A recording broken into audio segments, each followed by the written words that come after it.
सुप्रभात बच्चों। हम पर्यावरण प्रदूषण में वायु प्रदूषण और जल प्रदूषण पढ़ चुके हैं। आज हम पढ़ते हैं भूमि प्रदूषण। भूमि प्रदूषण क्या होता है? यानी कि जब हमारी भूमि पर प्रदूषण बढ़ जाता है, भूमि दूषित होना शुरू हो जाती है, तो भूमि प्रदूषण कहलाता है। और यह प्रदूषण कैसे होता है?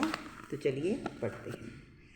मिट्टी में विभिन्न प्रकार के लवण, खनिज तत्व, कार्बनिक पदार्थ, गैसें और जल एक निश्चित अनुपात में होते हैं। जब इस अनुपात में परिवर्तन होता है तो इससे भूमि प्रदूषित हो जाती है। यानी कि हमारी मिट्टी में लवण, खनिज पदार्थ, कार्बनिक पदार्थ, गैसें, ये सब एक निश्चित मात्रा में होने चाहिए। अगर किसी भी पदार्थ की मात्रा बढ़ जाएगी या कम हो जाएगी तो इससे भूमि प्रदूषित हो जाएगी। खेतों में पैदावार बढ़ाने के लिए रासायनिक उर्वरकों तथा कीटनाशकों के अधिक इस्तेमाल से मिट्टी प्रदूषित हो जाती है। इसके अतिरिक्त भूमि प्रदूषण प्लास्टिक के थैले, पॉलीथीन, कागज़ की बोतलें, राख आदि कूड़े करकट में फेंके जाने से भी बढ़ रहा है। यानी कि लोग भूमि पर प्लास्टिक की थैलियाँ फेंक देते हैं, पॉलीथीन, कांच की बोतलें फेंक देते हैं। वो क्या होती हैं? वो नहीं गल पाती और भूमि प्रदूषण बढ़ जाता है। और जिसके फलस्वरूप नाना प्रकार यानी कि अनेक प्रकार की जानलेवा बीमारियां जैसे लकवा, अनिद्रा, डिप्रेशन, चक्कर आना, कैंसर, त्वचा की जलन तथा अपंगता आदि भी भयानक रूप धारण करती जा रही हैं। यानी कि जैसे जैसे भूमि पर प्रदूषण बढ़ता जाएगा वैसे वैसे बीमारियां भी बढ़ती जाएंगी। अगर हम भूमि को बचा कर रखें, अगर हम भूमि पर प्रदूषण ना बढ़ने दें तो ये बीमारियों से भी बचाव हो सकता है। तो चलिए आगे बढ़ते हैं। ध्वनि प्रदूषण क्या होता है? देखिए, आवश्यकता से अधिक तीव्र आवाज़ होना अथवा शोर होना ही ध्वनि प्रदूषण कहलाता है।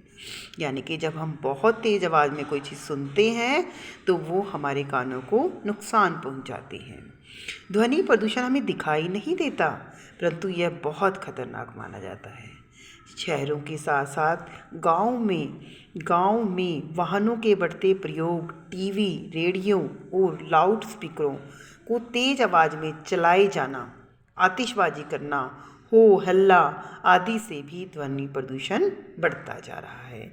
यानी कि हमें क्या करना चाहिए? हमें इन सभी चीज़ों का इस्तेमाल तो करना चाहिए, परंतु कम आवाज़ में। आगे, ध्वनि की माप डेसिमल इकाई में की जाती है। आमतौर पर 45 डेसिमल तक की ध्वनि मानव स्वास्थ्य पर बुरा प्रभाव नहीं डालती। बच्चों, हर चीज़ मापने के लिए कोई ना कोई यंत्र होता है। जैसे दूध मापना, हम लीटर में दूध मापते हैं, है ना? अगर हमें चीनी चाहिए तो हम किलोग्राम में मापते हैं। उसी प्रकार अगर हमें ध्वनि को भी मापने के लिए एक यंत्र आता है और उस यंत्र से 45 डेसिबल तक की ध्वनि मानव स्वास्थ्य पर बुरा प्रभाव नहीं डालती। किंतु इससे तेज ध्वनि होने पर क्या क्या हो सकता है नुकसान? बहरापन आ सकता है, हृदय संबंधी विकार, चिड़चिड़ापन, अनिद्रा, रक्तचाप जैसी अनेक बीमारियां हो सकती हैं। और देखो बच्चों, 130 डेसिमल से अधिक की ध्वनि से तो कान के पर्दे फटने और पागल होने का भी भय उत्पन्न हो जाता है। इसलिए हमें क्या करना चाहिए? हमें कम आवाज़ में सुनना चाहिए। इसके अतिरिक्त पर्यावरण के असंतुलन से भी अनेक कुप्रभाव होते हैं। कौन कौन से होते हैं? जैसे सामान्य से अधिक गर्मी, यानी कि जितनी गर्मी होनी चाहिए उससे अधिक गर्मी पड़ जाती है। सर्दी, यानी कि जितनी सर्दी होनी चाहिए बहुत अधिक ठंड हो जाती है। वर्षा, सूखा, बाढ़, समुद्री चक्रवात, बादल फटने, भूकंप आदि आपदाएं आती हैं। और ये आपदाएं किस लिए आती हैं? ये आपदाएं पर्यावरण के असंतुलन के कारण आती हैं।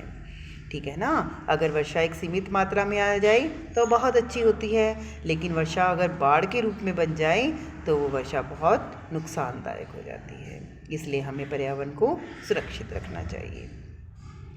पर्यावरण प्रदूषण को रोकने से हम सभी सहयोग दे सकते हैं। तो हम वो कैसे सहयोग दे सकते हैं बच्चों? पहला काम जो हम कर सकते हैं वो क्या है? हम ना तो स्वयं गंदगी फैलाएं और ना ही दूसरों को गंदगी फैलाने दें। ठीक है? और अपने आसपास की नालियों को साफ रखें तथा खुले में मलमूत्र विसर्जित ना करें। इसके साथ साथ अधिक से अधिक वृक्ष लगाकर भी हम अपने वातावरण को, पर्यावरण को हरा भरा बना सकते हैं। और हम यह भी संकल्प ले सकते हैं कि प्रत्येक शुभ अवसर, अब शुभ अवसर क्या होता है बच्चों? फॉर एग्ज़ाम्पल आपका जन्मदिन है तो आप उस पर एक वृक्ष लगा सकते हैं, है ना? और वृक्ष लगाना ही पर्याप्त नहीं है, उनकी देखभाल करना भी आवश्यक है। यानी सिर्फ हम वृक्ष लगा लें यही काफ़ी नहीं है, उसके लिए हमें उसकी देखभाल भी करनी चाहिए। प्रदूषण की रोकथाम करने के लिए अंधाधुंध बढ़ती जनसंख्या पर भी नियंत्रण करना चाहिए। यानी कि अगर हमें प्रदूषण को रोकना है तो हमें जनसंख्या पर भी नियंत्रण करना पड़ेगा, क्योंकि अगर जनसंख्या बढ़ती जाएगी तो लोग रहने के लिए वृक्षों को काटेंगे, है ना? तो इसके लिए हमें क्या करना चाहिए? जनसंख्या पर भी नियंत्रण करना चाहिए। इस बढ़ती हुई आबादी की मूलभूत आवश्यकताओं की पूर्ति के लिए विविध सामग्री और पर्याप्त भूमि होना आवश्यक है।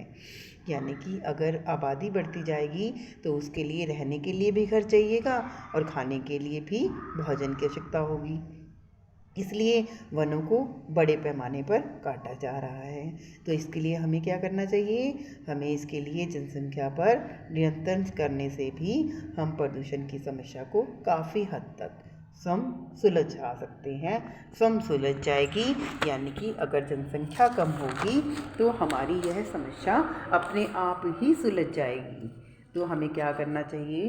तो इस पाठ से हमें यही शिक्षा मिलती है कि हमें वायु प्रदूषण, जल प्रदूषण, भूमि प्रदूषण, ध्वनि प्रदूषण, इन सभी पर क्या करनी चाहिए? इन सभी की रोकथाम के लिए कुछ ना कुछ उपाय जरूर करने चाहिए। ठीक है बच्चों, आशा करती हूँ आपको ये पाठ बहुत अच्छे से समझ में आया होगा। धन्यवाद।